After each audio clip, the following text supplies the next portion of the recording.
What's up, guys? Welcome to another episode of the Florida Hockey Bros podcast. My name is David. I'm joined by my brother Dario on the other side of the screen. Please excuse the echo or reverb that you'll hear in the process of moving. It's very annoying. But yeah, let's just talk about some of the playoff matchups that we see emerging and kind of give our opinion on who's gonna go through, etc., who's gonna win the cup, and then also the wild card race is heating up. So I think we should start there, Dario. Especially with the way Detroit and the Sabres have been playing lately, it's kind of changing things a little bit. So as far as the wild card, since we're going to start there, especially in the East, who do you think? What two teams do you think are going to make it? We know the Lightning are already there, but how do you see that playing out? Yeah, I think the Red Wings are spiraling right now. Since playing the Islanders and the Panthers and getting beat pretty bad, and then Larkin going out, I think it shows a little bit of the lack of depth up front. Teams may not, they may have been overachieving anyway a bit this season. I think people kind of have them in that bubble. I always thought they were better than people give them credit for. I figured they'd be competing for a wild card, which is technically what they're doing now. I think it's just correcting to what they should have been. But I think what's kind of bad for them is that they're getting beat pretty badly. They lost at home yesterday against Coyotes. So that starts to speak more to a psychological pressure and the inner workings of the team. I also think that Yzerman brought a bunch of new free agents in. And I think that the team lacks a bit of identity. I think they're like very much a hot offensive team, very skilled.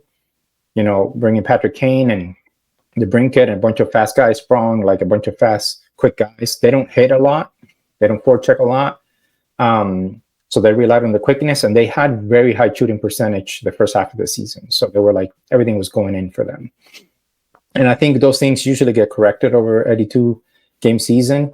And when I saw the Panthers play them, I just noticed, I told you, man, like they just did not seem like a team that could handle a 7-game series physically against most serious opponents. I don't think they've built that kind of an identity. I think Lalonde is really focused on the offense. They need to make some changes, is what I'm trying to say. I think that, they have a good team. Like you look at their name and the roster, and it's not a bad team at all in terms of the top 9, some of the defensive names. But they're not a contending team to my mind yet. And they need to figure out that level of identity. Like what's going to be their identity going forward? How are they going to compete in the playoffs? Who's going to be the guys you're going to count on? Who are going to be the bangers? And the goaltending too. I mean, they have Alex Lyon, and listen, Lyon had a great story with Panthers last year. The dude's career AHLer. He was destined to fall back down to earth. So the goaltending is also, I think, a question. All to say that I think they're kind of where they should be. The Sabres are sort of underachieving this season and kind of disappointing, and now they're sort of getting closer to where they should have been. So I really can't tell which of the two will get in. Obviously, if you go by who's hot, the Sabres look a lot stronger now. But these teams are young and they could fall off any moment. So it'll be really hard to say. To me, the most hilarious scenario is for the Caps to get in. The Caps have a goal differential of -31. Dude, it would be hilarious if they somehow find a way in because they can't score. And yeah, they're just not generally a good team, but they just find ways to win. They're kind of annoying. Their goaltending has been incredible. Incredible, man. And so, yeah. So anyway, that would be just kind of funny because I don't think anybody outside of Caps fans would want them in given who they have, and then they kind of sold at the deadline. So anyway, I don't know who's going to get in. It's hard for me to say. I do think the Islanders, I expected them to be more competitive because they have a more well-rounded roster and a lot of playoff experience on that roster. So I'm not surprised they're making a bit of a run, and I expect them maybe to either finish in the wild card, but more likely to actually maybe overtake Philly. I don't know how many points behind they are. They're like 4 points behind Philly with 2 games in hand, and Philly is not looking good, man. Yesterday, they looked awful against the Leafs. Their defense, it's Mark Stahl with 2 rookies. You know what I'm saying? Like, they don't have much back there.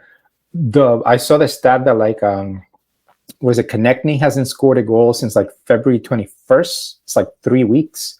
he still has 30 some goals, but he's been completely cold. Yesterday, he was a no-show.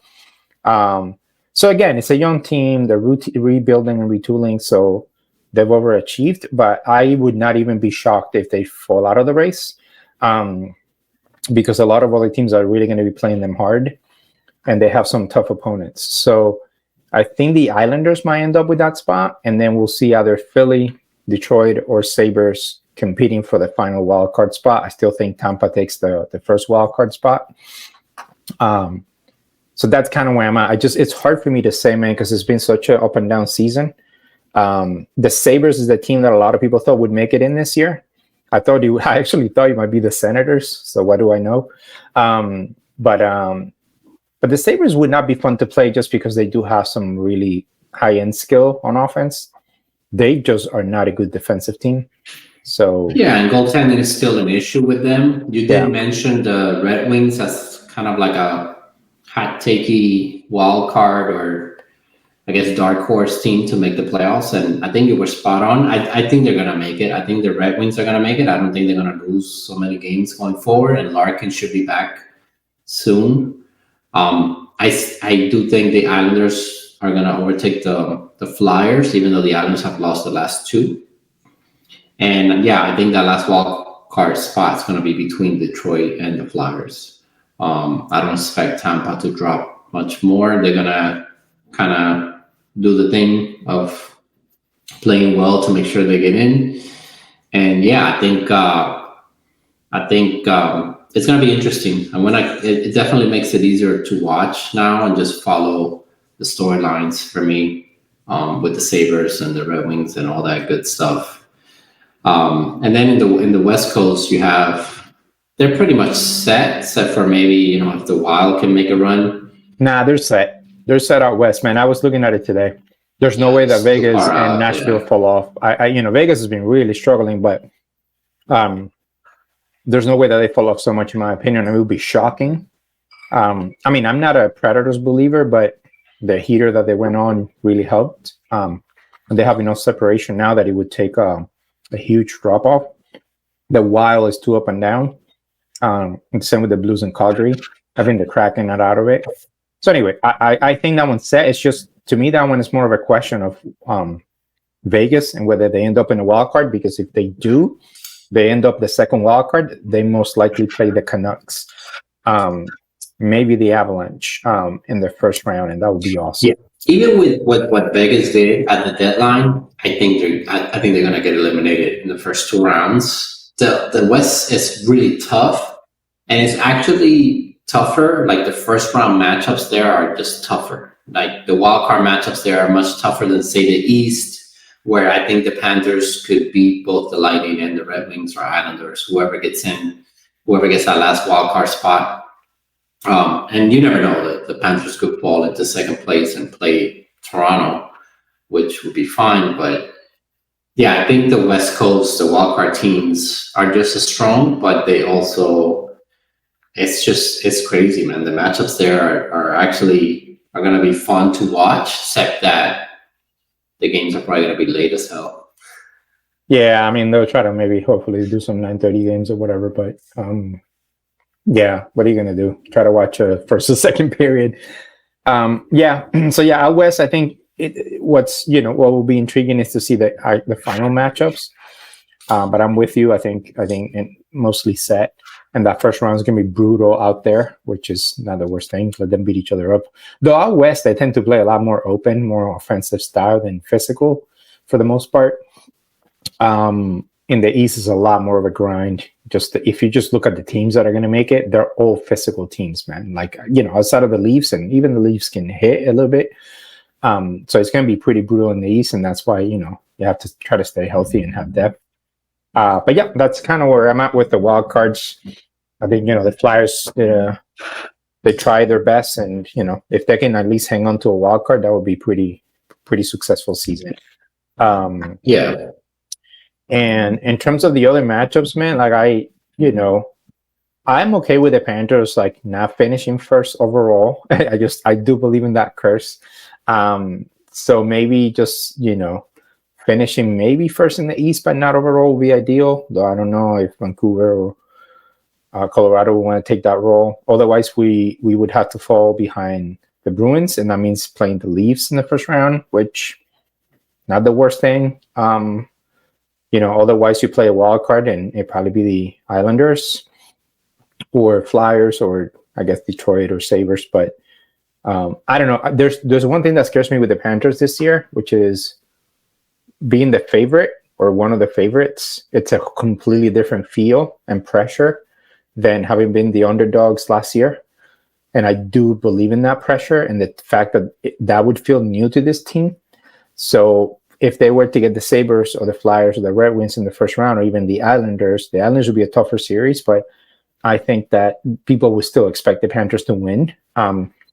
Whereas if they played the Leafs, then or the Bruins, then that becomes more of like you could lose to that team just based on talent.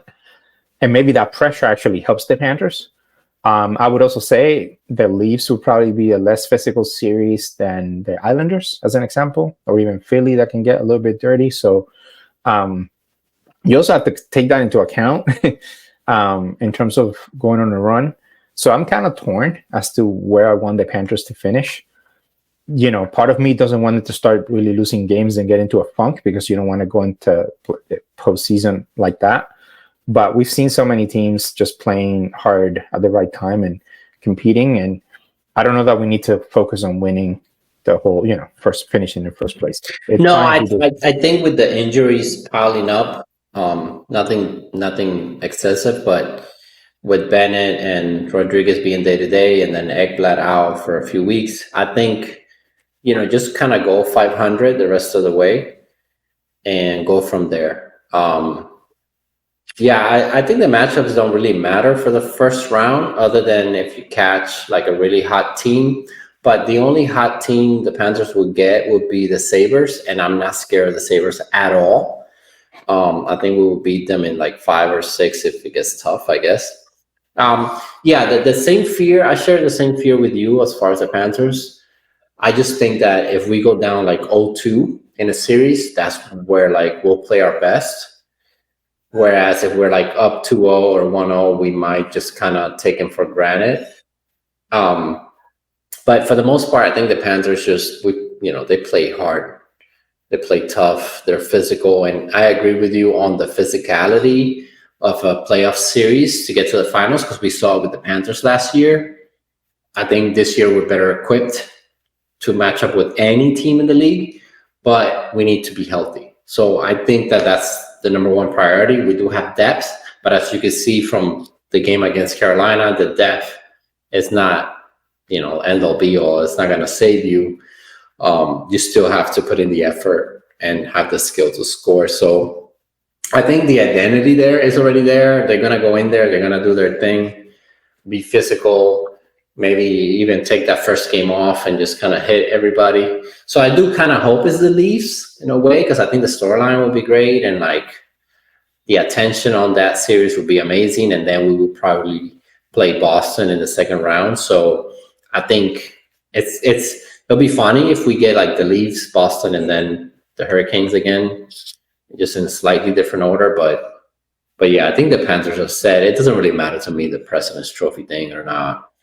I'd rather play a wildcard team, because I do think that our style would eventually shut those teams down. Wildcard teams tend to sneak in towards the end with an offensive approach, whereas a team like the Panthers last year did it by forechecking basically and playing defensive. So we'll see what happens there. I don't know what you think about the West. I think that's like all 8 teams, whatever the series are there, are going to be so much fun. Even the Predators, who, as we know, under Brunette, have actually been playing really, tough and not just offensive style. So their top line is really good. Yeah. My head says the Canucks and the Stars choke either in the first or second round. And I think mostly because of their style. They have a lot of talent. I wouldn't want to play them, on a first or second round, just because the talent is there 100%. Canucks have some big guys on defense now with Zadorov and Carson Suzy. And Dallas has some big boys back there too, and they're a talented team. But Dallas, it's a run and gun kind of a style. That's what they like to do. Very offensive, very puck handling. They still have a lot of young players, some rookies or sophomores in there. You know, I don't know. And I think Ottinger is actually a little bit vulnerable.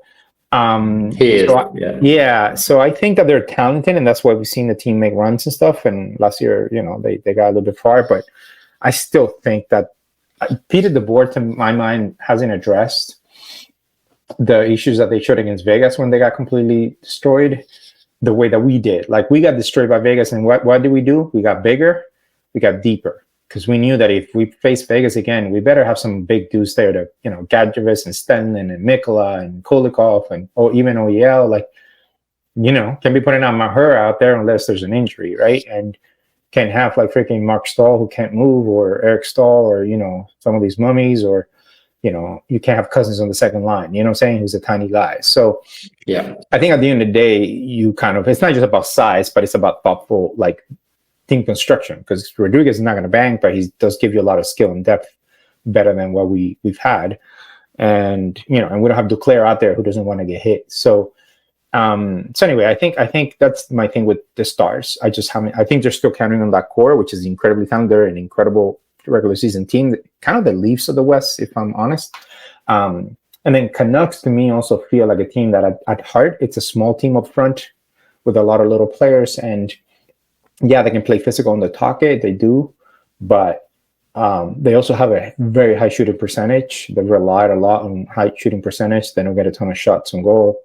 They have some good depth, but they don't have the experience. If they hit against Colorado, against Vegas, they could be like forechecked out of the series. Yeah, I think so. I think that's why Colorado's kind of can be dangerous, because of their experience. Colorado's a top line team. I think Colorado's time, I mean, with McKinnon, you never say no, but Colorado's time might have passed. And that's crazy to say, I know. But I have to say, they're starting to look to me more and more, despite all their talent, like a one-cup team. And the reason I say that is the lack of depth. I know they made some moves, but still, like Middlestat, I don't know that it's going to be a proven playoff performer. They just traded Bo Byram away. I don't know that Sean Walker is going to be the best guy there for the playoffs. The goaltending, you know, Georgiev, I don't know, man. The goaltending is a big one, right? The playoffs. Yeah, I just don't know if they have enough to get through, enough depth, even with the moves. I think they live and die by the top line for the most part, maybe the top two lines. And you need depth. You need four lines, man, for the playoffs, you know, I think generally speaking. So I think they can get passed around. I see them having a hard time coming out of the West. To me, Vegas is still dangerous because of the depth. Edmonton, it's dangerous to me because the top line talent. I think the defense and the goaltending will continue to be an issue, but they have gotten to the conference finals before just on talent, and I think they can bang, you know, a bit.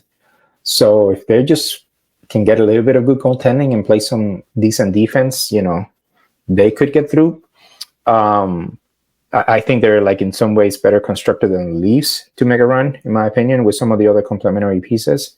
And some of the moves they made. So it's just hard to say. The Jets, to me, are the most equipped team to make it far, kind of like the Panthers did last year, and frustrate the hell out of people with defense and forecheck and some key scoring. And I'll say this is a different conversation, but style and how it translates to the playoffs. Another reason why I see some of these teams in the regular season, like Colorado. Colorado had a very deep team when they beat Tampa, right? And they have been disappointing before that. Remember that Colorado came short a bunch of years in a row with a young team that was full of talent. And everybody kept saying they finished first in the regular season or second, and they don't win. And then eventually they broke through that season, and they had a lot of talent. They had Kadri there, and, you know what I'm saying, they had an infusion of talent. And I think that helped with the depth. And they were able finally to build up that physicality to play. But again, you see them watching the regular season, man. These guys are dancing and weaving and doing all this kind of shit that in the playoffs you're not going to do. There's just no way. I mean, you're going to try, but you turn it over, you're going to pay. And I can see that's why the Kraken, despite seeing this year that they're a good team but not a great team, they beat Colorado in 7. I know Colorado had a lot of injuries, but when you play that forechecking kind of system, I don't care who you are, man. It's not that easy to beat. It's why the Islanders have made it far. It's why a physical Montreal team made it far. It's why St. Louis won the cup with a physical team that didn't have necessarily the most high-end talent, scoring talent. That's why you see even Tampa. Tampa has like a top line that like can score and can do flashy shit, but the rest of the team is just grinders and bangers. And you know that first cup they won was because of the fourth line, I think, or the third line, that the Goudreau line and Johnny Gourde and all that. So, so all to say, man, that I do think that teams like the Jets, the Panthers, the Bruins, they have styles, and even Carolina, they have styles that adapt to the playoffs a lot better and easier because you don't really have to make a lot of adjustments. Whereas the Leafs, Colorado, Dallas, the Sabres, there's certain teams that would have to completely kind of change their game a bit more to really be able to hang against a physical opponent. So yeah, if you put Dallas versus Colorado, that's a toss-up to me. That they're going to fly back and forth, and so that's just going to be who scores the most, in my opinion. If you Leafs versus Sabres, the Leafs are going to win 7-5, But like if you put the Panthers versus the Bruins, that's going to be brutal, right? Or if you put Jets versus Vegas, that's going to be a very physical series. Unlike last year where the Jets kind of choked. So anyway, that's kind of where I'm at with some of these matchups, and that makes it fascinating to me. Do you have enough talent? And my only concern with the Panthers is the lack of high-end scoring talent. I know we score a lot of goals by group, and I know Reinhart has had a heater of a season with their playoff goals and all, the power play goals.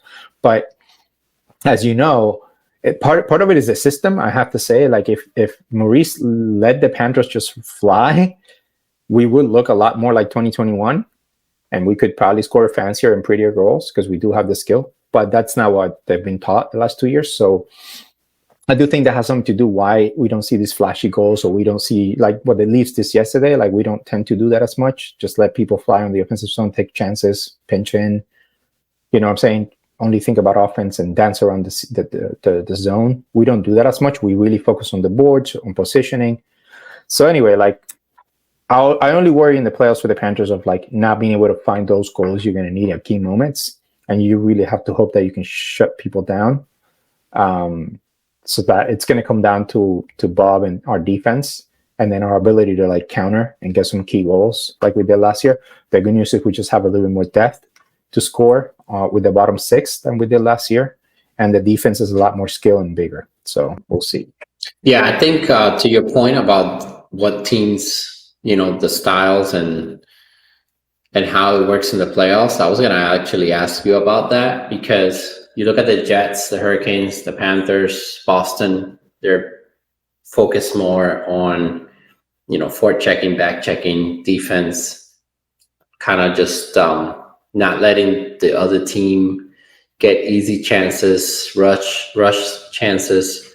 That's hard to say. Rush chances. Yeah, I think those are the teams best equipped to get to a final. I think the Jets, Vegas, Panthers, Bruins from both conferences, I think they have the best chances. When you look at the Bruins, obviously they lack some talent. The Panthers do lack a little bit of scoring talent. But to your point, I think what's happening, and I'm just talking out, pulling this out of my ass, honestly, I think teams like the Sabres, even the Senators, maybe Detroit, when you try to rebuild and retool through offense, you get what you get. It's just not going to translate as well. And maybe it's just, the Sabres are very young. They're set for like the next 5 to 10 years. If those players can grow and like Tage Thompson becomes a superstar and Byron becomes, the next Kale McCarr and all that crap. But when you look at the styles, you kind of see it. And I agree with you. I think goaltending mixed with, good goaltending mixed with the right approach in the playoffs will get you far. And I think the Panthers learned that last season. And that's why I do think that the same weakness that the Panthers have, the Jets have. and maybe Boston has, and maybe Vegas will end up having, in that you need to kind of put it all together, like in any sport, to be able to win the Stanley Cup. You have to have that complete team that can defend, has good goaltending, but you can also attack and score when you need to. I think in the Panthers' case, it's a little different because they were just very beat up by the time they got to the finals. But that's the part. That's the reason why I agree with you that the Canucks, maybe even the Avalanche or whatever, or the Stars are not going to get far, because once they match up with those teams that kind of take it to them on defense, it just changes your perspective as a player on how to be successful. So if you're just like Nick, if you're Nick Robertson, if you're Robertson from the Stars and you're used to scoring these nice, pretty goals and being set up, etc., the space is not going to be there. Every shift in the playoffs, it's like the finals. Everybody just plays hard. And if you don't, which is what happens to the Leafs, you never advance past the first round, except for a fluky series where you got outplayed last year. And I think that's where it kind of has to come together for any team. But anyway, yeah, I think the matchups do matter, and how it goes. I agree that Panthers playing the Bruins is going to be brutal to watch, probably very boring for the rest of the country. But yeah, and the team construction thing, man, it's what we've talked about. It really matters, and it's funny. One thing I was thinking about the Penguins, who won all those cups and stuff. No, I mean, Sidney Crosby was a generational player, so that never hurts. But beyond that, and Malkin kind of too. But that's the thing; both of them are centers, man. The center position is so key. If you have top two line centers who are elite and who can just make everybody around them better, that is already put you at an advantage. Then you have Letang, then you have other players, right? And that's the way that you have to think about the team construction. How are all the pieces fitting? And then on top of that, the Penguins had a coaching style with Sullivan, and then Tocchet when he was the assistant, hard ass, make the team play, not be afraid of scrambles, go fight, go hit, go be dirty. So they had a little bit of that. Everybody hated Crosby because Crosby would slash people and all that stuff, do dirty stuff, but then he would also score. We've seen that with Bruins and Marchand and all these players, and Bergeron playing two ways as a center. It just buys you a lot. McAvoy has that skill, but also physicality. And then the Panthers have sort of built that sort of identity now, and even Barkov and Ekblad have had to learn to be more physical. Lundell, we've seen now turning from a very skilled two-way player. Lundell on the Sabres or another team, that dude getting a lot more points. He would be a lot more free on offense. He would be making a lot of cool plays. He can shoot, he can pass, all this stuff. We've seen it. We saw the first year with the Panthers. Lundell was whoa, who is this kid?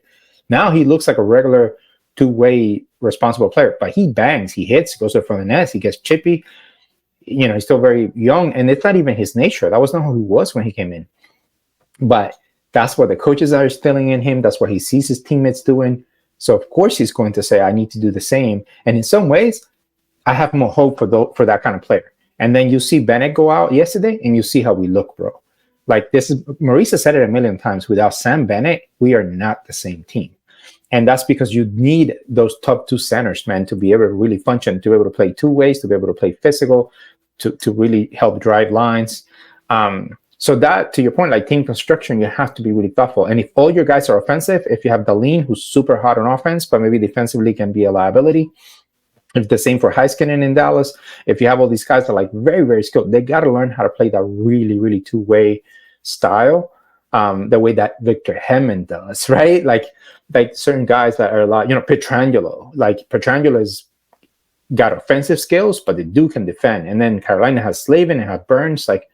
You know what I'm saying? They can do both. And so, to me, that's what we need to have with Forsling, with Ebla, with Montour. And so, I just think that GMs have to build the right team and then bring the right coaches to get the most out of them. And what you see is a lot of skill, and I'm envious. I wish we had some of these high-flying kids, because you watch some of these teams, man. You have these kids that are I don't know where, the Zach Benson's coming out of nowhere. Coyotes has 20 of these kids, and you're like, man, there's so much skill. It looks pretty. They score all these goals. If they catch you on an off night, they'll score 5 on you. But when push comes to shove and you get into a playoff series, you can see what we did to the Red Wings, right? And I agree with you. We start hitting the Sabres, and all of a sudden we get turnovers, and all of a sudden we're putting them away in 5. So, that to me is the difference. So to me, the only thing I will hope for the Panthers is we do need a bit more scoring skill and high-end skill to sprinkle throughout the lineup. And that's where, for next season, Maggie Samoskevich and Justin Surdif and some of these guys, I think, can bring a little bit of that.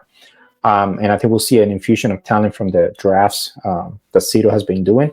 But at the end of the day, it's going to be fun, man. And even if the Panthers go out early, like it's been the good news for me is that the Panthers have a core and a style that will work for the next 4 to 5 years. And the fact that we do have some kids who are looking good in the minors who are going to be coming up for next season, like we have a window and we can compete. All we need is that one more run and maybe we can go all the way. I don't think we're like a dynasty team or anything like that. We don't have Crosby. We don't have, Taze and Kane or whatever. But I think we can just still win in the next 5 years. We'll be good. And if we don't, then I think we can transition to the new wave of kids that Cito has built. Maybe move on from Maurice if we need a new voice. But the culture, man, will be there. And so anyway, that's what I'm hoping.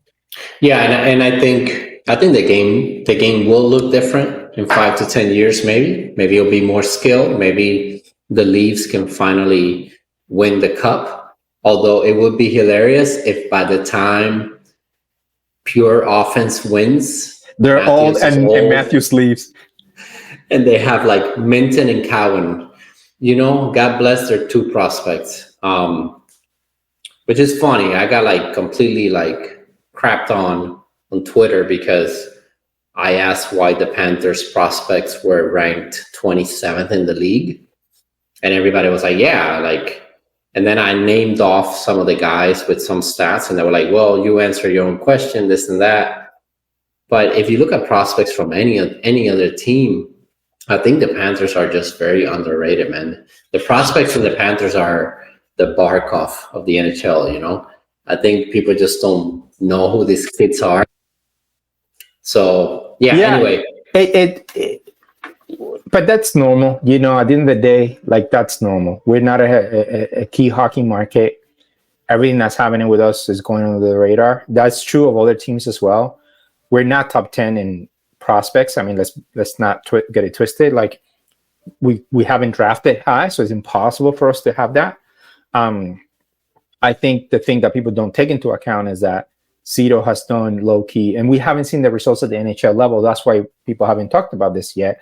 I mean, everybody knows Cito is like one of the best GMs. I mean, right now he's proven it even at this deadline, and just like Forsling story getting that in the news because of the 8-year thing, waiver wire. There's a ton of stories. I mean, just 3 to 4 years, this dude has brought in a bunch of guys and turned into like a machine, a cup contending machine. He's like way above most GMs, but in terms of drafting, because he had to draft low, it just takes longer. And he's been patient. He hasn't thrown anybody to the wolves. I mean, we kind of rushed it with Knight, which is not a Cito pick. And we saw that, for many reasons that we've had to take a step back there and give him more time. But yeah, if you dig into the kids, what we call the prospects, and you look at Surdif and Mackey in the AHL, even Mike Benning this year, a lot of good things to like there, a lot of potential. And not just in terms of points and scoring, which they have put up. They're just not putting up the high-end scoring points. That's the issue. But if you watch him play, which I follow the checkers, these kids are playing first-line minutes, playing center, killing penalties, playing on the power play, scoring game-winning goals, banging on the boards, playing in every scenario against professionals, and they have a lot of high-end skill. They're by far the best players on their team. So that when they come up to the NHL, Mackey can be a top 6 player, Surdif a middle 6 player, and they're going to bring high-end skill with experience and ready to go in. So they can be key contributors right away. And there's a history of this in the NHL. Patrice Bergeron, Marchand, these guys. Braden Point was a 3rd-round pick. He played 3 more years in juniors and then came to the Lightning for the first season. We had a decent season and then broke out by the time he was 22, right? But that's the age a lot of our kids are, 20, 21, 22 now. And then we're going to start to see them. Jack Devine in college is killing it. Again, there's a bunch of named Davis and Sanderson Lannis and juniors and Grayson Souching. Like, these kids are legit. Like, you can see it. They're going to become really good two-way players. And Cito's been drafting not just high scorers. He's been drafting guys who legitimately can become NHLers. And so to me, that's why we're underrated, is that it's just going to take a little bit longer. But 5 years from now, we could see a few of these kids being part of our core and being pretty good. They're not going to be, they're not going to lead the league in scoring. They're never going to be that. It just takes a certain level of talent to be able to do that. But could they surprisingly become Bergeron or, some of these guys who are second, third, fourth round picks that surprise? I mean, look at the Detroit Red Wings, right? With who was it? The third guys, Pavel Datsyuk, and what was the other guy, Zetterberg or whatever? Like, these guys were like 6 round picks, 7 round picks. You know what I'm saying? Like, so yeah, that's what I mean. Like, I think that, and then you look into other teams. What is your version of that? And with the Leafs, sadly, you look at it, and Minten and Cowan, Minten is still like, it's overrated. You look at Minten's numbers and what he does, not different from Grayson Souching, maybe becoming a third line center in the NHL. And I would even argue that Souching probably has more high-end skill. And then Cowan is the one that looks the part. But again, is he going to be elite? Probably not. But I do think he could be a top 6 winger. So we'll see, man.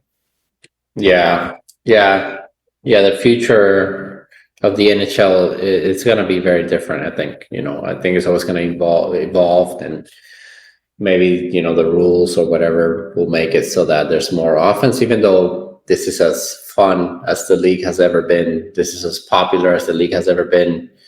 The trajectory is there. It's been upwards for the last since COVID. So I do think that transition happened fast. And I think that's why defensive system teams are being successful, because we're in a transition where all these, flashy guys are coming into the league, and all these offenses are, appreciated by fans, and that's what people want to watch. And then you have these teams like the Panthers and the Jets that just kind of slow all that down. And I think that's why they're so successful. But yeah, anything else you want to talk about before we wrap it up? No, man, we'll see. I mean, playoffs starting to become more sort of a clear picture in terms of who's going to get in, and then health becomes an issue. Who's playing well at the end. I think we're probably going to rest some guys the last couple of games, no matter where we are in the standings, probably. And maybe get a couple of AHLers to come up and get some minutes with the team. I just hope we can be healthy, Nothing crazy happens between now and the end of the season, and build some chemistry. And in terms of the other teams, it'll be fun. It'll be fun to see the wild card race. All of a sudden, I might find myself watching the Islanders and the Sabres and the Red Wings, just in case we have to face them, and just see how they're looking. Yeah, I think the Sabres, we know what they bring. It's just really good offense, good puck movement from the defensive zone and out. I just don't think they have the defense or goaltending to hang once you forecheck them, start back checking them a little bit. And Detroit, I think Detroit's going to make it again. I think they're going to make it, and they might be okay. Maybe the Islanders will be the toughest test, just because Patrick Roy is going to focus on, he knows what it takes to win, so he's going to focus on that style of play, and that might be a long series. I think the first round series is always maybe not the toughest, but it can be, because of you're not expecting, you don't know what to expect from the other team in a way, and also you're catching a team that might be just red hot, So, and a lot of things happen during the course of a series, Boston. Yeah, and the one thing I think is that the teams that come in ready to just really go, just go, man, and know what they're doing, know what the system is, and trust it. You're going to see those teams being just very hard. And that's what I like about the Panthers. We dominate. We can dominate periods when all of our lines are just on. Yesterday, we were not, right? I mean, it's like yesterday, we didn't even want to play that game, and you could see it.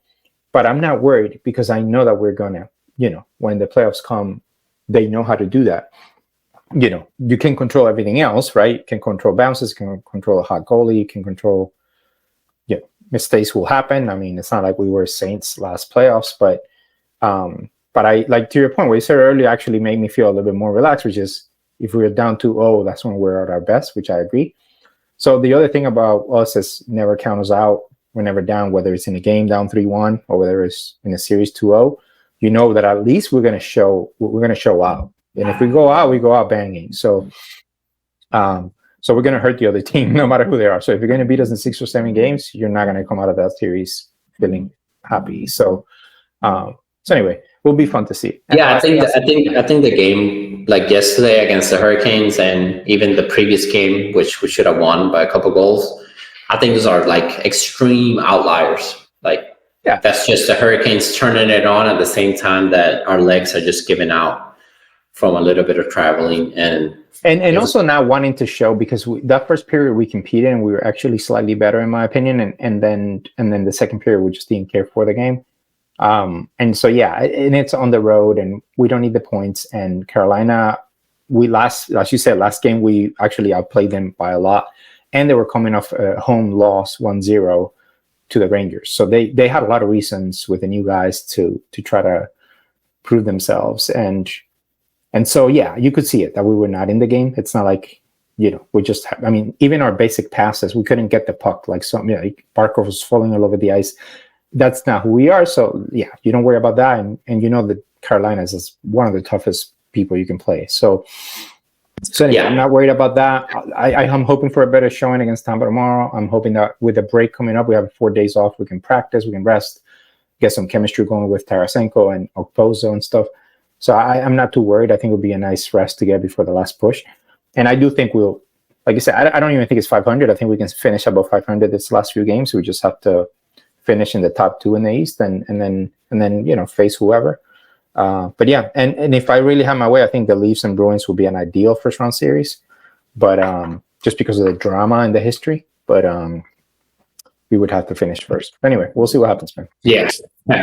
Yeah. And we'll wrap it up there. But yeah, Panthers do have a pretty tough schedule the rest of the season, minus, maybe 3-4 games. But a lot of those teams are the teams competing for the wild card. We play the Red Wings, we play the Islanders, we play the Sabres, we play the Leafs twice. We do play the Rangers again. We play the Bruins, the Flyers, I think I mentioned. Well, we get to see them. At least we'll get to see them. So we face one of them. We'll have reason. Yeah, we play the Bruins twice and the Leafs twice, basically in the next month. So that's actually a good thing. But even though I don't go by that, that's why I'm not worried about results. Because I remember like President's Trophy year, I think, or last year, I think it was a President's Trophy year. We beat Tampa the last 2 games of the season, like 12-3 or something. And then we just got swept later, and then we lost in 6 the President's Trophy year. So that's why I don't take like this regular season thing. Same thing with the Bruins and Leafs. The Leafs could upset the Bruins, so it doesn't really matter.